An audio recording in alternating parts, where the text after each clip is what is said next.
All right. All right, Zuber. So, you co-hosted the event. Thank you for doing that. We had for those of you that don't know, we had an event called the Real Estate and Business Expo. We had about 160 people on that webinar, uh, just trying to test out new things in my ecosystem. And I asked Zuber if he would participate, and he was gracious enough to sit next to me for 6 hours straight.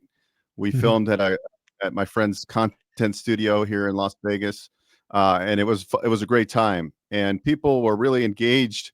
And I wanted to get your feedback on what did you find interesting through the different topics. So we had real estate topics, we had motels, and we had laundromats, and we had midterm rentals. What was your overall takeaway? Well, my overall takeaway from the event is you have a Rolodex of experts that far exceeds what I had expected, right? I know you've been in the game a long time. I know you network like a madman. I know you are great at what you do, but just seeing, the 6 or 7 experts that you were able to get lined up, who came in graciously, who came in and gave, who didn't sell, and that was eye opening to me. Was just how deep your Rolodex is, and frankly, also highlights that I've done a shit job of asking you for referrals, right? You have a Rolodex of people that I should probably interview on the channel, and shame on me for not asking for that. So that was my first big takeaway, was just the rock stars that you brought there. I actually went through my notes because one of the things that I did to stay engaged for 6 hours straight, right, no breaks, was I had to take notes. That's just how I keep my mind engaged. Um, so why don't we go to boutique hotels first, right? When I saw the gentleman talk about boutique hotels, I guess I was intrigued by a couple of things. First, I know with certainty there are a lot of baby boomers that are exiting businesses. I actually have personal experience. I've never talked about this on camera, but Jonathan Twomley, one of my Thursday experts, he's a syndicator, and I invested 50 grand in what we would call a boutique hotel. And it was very much like that story. The family built it, 30 years ago. The kids are long gone. The kids don't want it. And, Jonathan was able to work out a sweetheart deal where he got it for about half price with seller financing to kick, right? As an extra thing. And, it took a little longer for the thing to get seasoned because of the pandemic and shipping from China and all of that. But, I own 2% of a boutique hotel, which is, pretty cool. I never talk about it, but I like that model, right? Buying something from somebody who's owned it forever, doesn't have debt, and is just tired. That's like my home run swing. So I think boutique hotels is very, very interesting. And I don't know that I will ever play in the hospitality space, but frankly, could I see myself investing in other boutique hotels with same, feedback? Absolutely. So that was the first one. Co-living, right? There's a lot of people that think co-living is going to be the answer to the affordable housing. I have people in my community, one rental at a time, that are killing it in co-living, and they're doing it with 2, 3, 4 homes. I couldn't imagine putting the systems in place to have 100, 200, 300 beds. That's just like totally eye-opening to me, that somebody could, build a big business and a 6-figure profit business a month in co-living. So again, just starting with those two, it was very eye-opening to find holes in the market and create value. So just two of the first couple. I got more thoughts, but I'll stop there. That was those two were amazing. Yeah, I think there's a lot of ways to go about it, and you have to figure out. And everybody has different seasons in the real estate investing career. Like your season right now is, you're not going to be the one that's going to like be doing a ton of rehabs and flips right now. I mean, you would take down one or two as if they came into your Yeah, buy I'm box, in I'm chill sure, just mode, because you Bo. have, Let's be clear. I'm in yeah. chill mode. So right now, putting 50 grand for you is a very conservative investment into a boutique motel, right? You're testing the waters. You're seeing I've how never the done one before. Yep, yep. yeah, you're seeing how the operator works. You're probably getting a cost segregation, getting a I little did. bit of depreciation. So that's always a nice thing. So there's a lot of different asset classes, and there's no one size fits all. I think conservatively, we all know that you're going to get there if you buy one rental at a time. If you follow the system, you're going to get financially free. Now, could a boutique motel get you there faster? Potentially, but there's also more risk. There's a lot more moving parts, and it's a lot more active.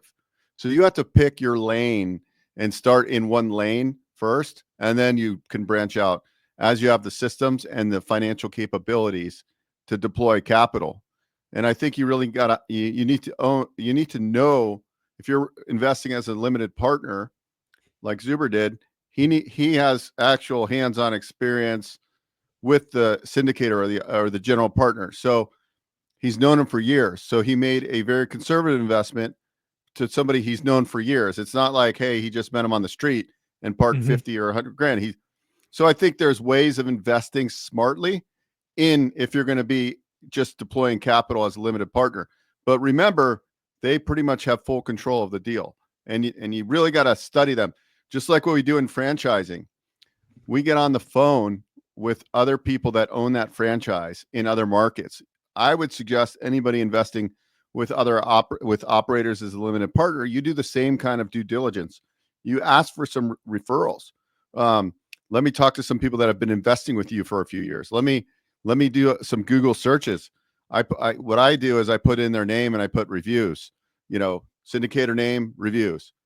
I'm in that mastermind group where a lot of the speakers that attended the expo, and there's a lot of people that have come through that mastermind group that are no longer in that mastermind group because they didn't do a very good job syndicating deals. They came in raising money.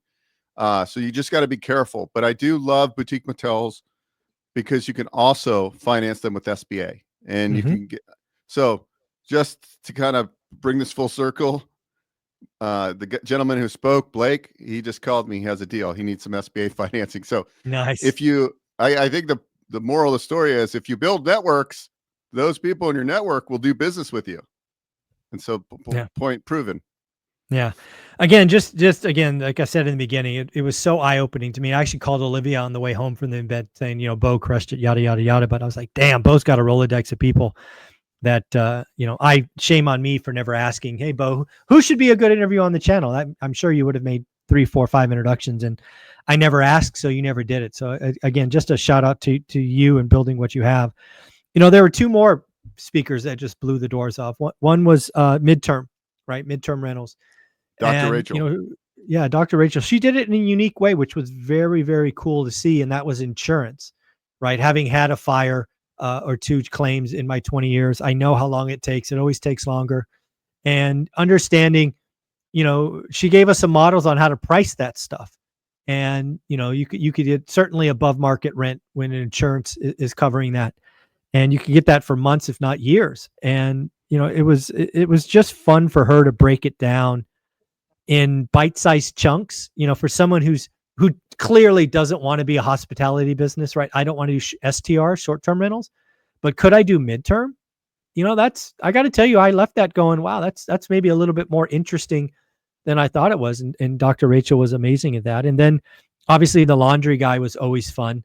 I love the fact that he acknowledged that Cody Sanchez kind of broke the laundry business because now everybody looks at it and it's harder and harder to find deals. That just tells me that people are honest, right? He didn't have to say that. He didn't have to say that, Cody Sanchez doubled the price or whatever it was for laundry, made it harder. But again, he was a guy that was just, telling you how to do it, talked a little bit about ground up or buying new and what to look for in a lease and what to avoid. And everybody gave actionable information. And I'm glad 160 people showed up. It probably should have been 1,000 people because again, it's not about wanting to do all of these. It's like, which one is you? Which one do you want to deep dive in? Do you want to do boutique hotels? Do you want to do laundry? Do you want to do, midterm or, whatnot? So co-living and it was just, I left smiling and, I had 11 or 12 pages of notes. So, I was very thankful to get those opportunities.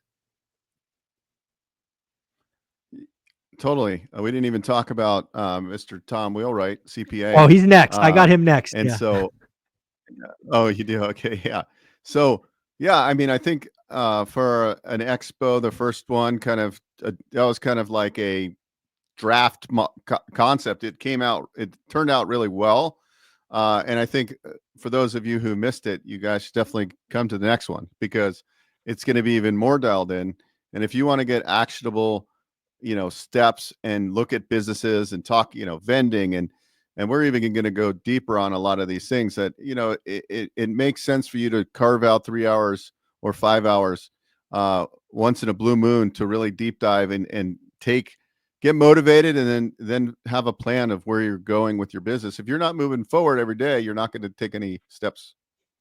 No, absolutely. And the most moving ones for me, and these are why I saved them for the last one, was vending. Right, you did a speed round on vending. I think vending is the right answer for a lot of full time employees. I know it would have been right for me, kind of starting there.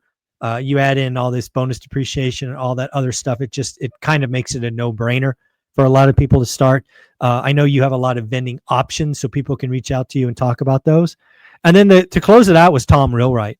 Again, your Rolodex is far deeper and broader than I knew.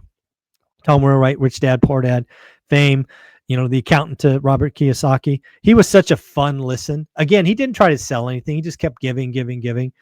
He talked about at one point writing off a Ferrari on your taxes.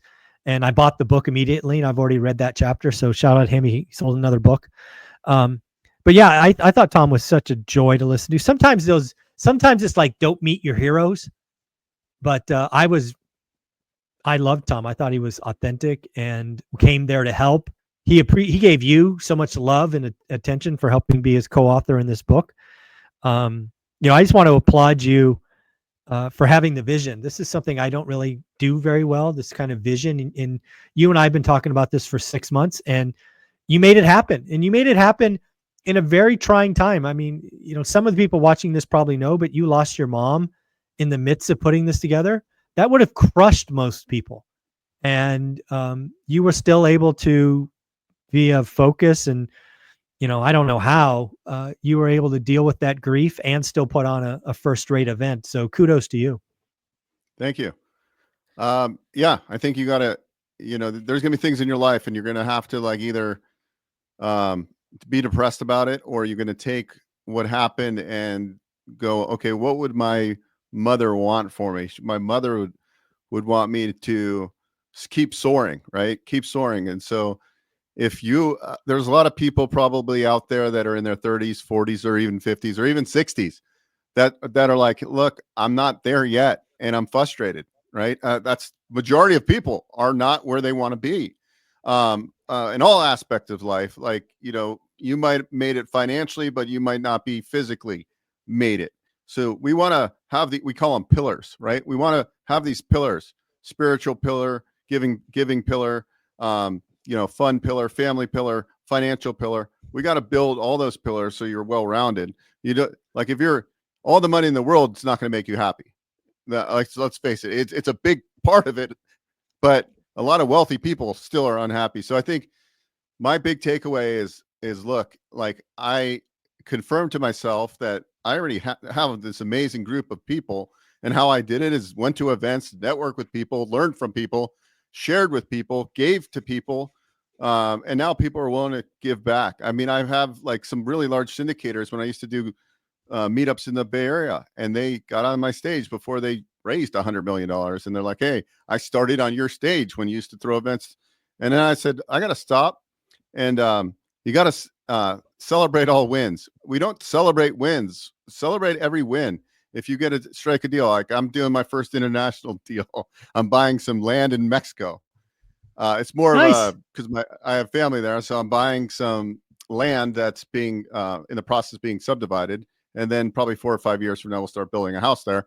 But for 40 grand, I look at what's happening in Mexico. I actually think it's a good investment. It's not an investment I would advise to many people, but because I have family there and I think this area is going to boom and I'm a block off the water, I like it. So I like the way it's structured. So I will make small investments like that. But granted, I wouldn't put a lot of money into a new venture like that because there's ownership rules. There's all these things you have to learn.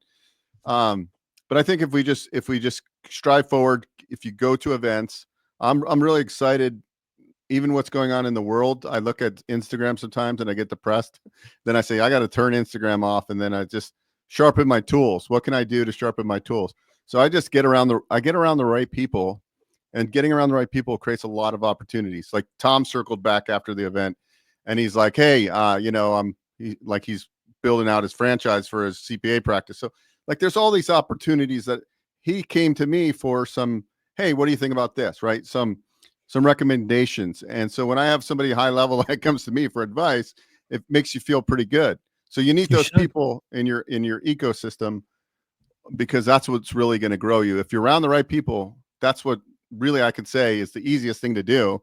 Get in Yeah. the rooms with the right people and you will grow.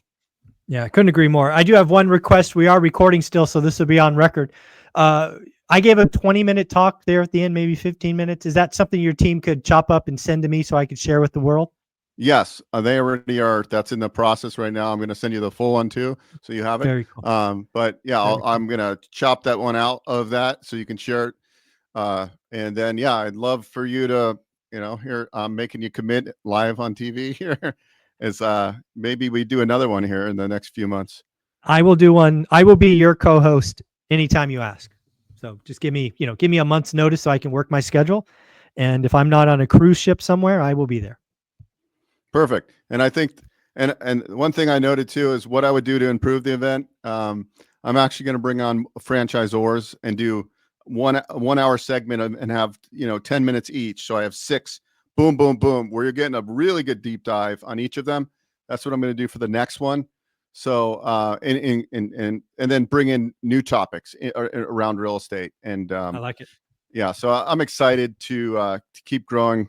Keep growing and building a network and learning from others. And there's always something new you can learn. And just excited to be here on the ORAT channel as always. And if you guys want to schedule a call, just go to onerentalmeeting.com. We can talk about vending. We can talk about SBA financing. We can talk about a lot of things. I do think SBA financing is one of the best tools to build wealth. Just like an FHA buying your first duplex, you use SBA in the same manner, but you're buying self-storage, you're buying motels, you're starting a business, you're buying a franchise, you're getting into vending, and so much more. Love it. Bo, you're amazing. I can't wait for the next one.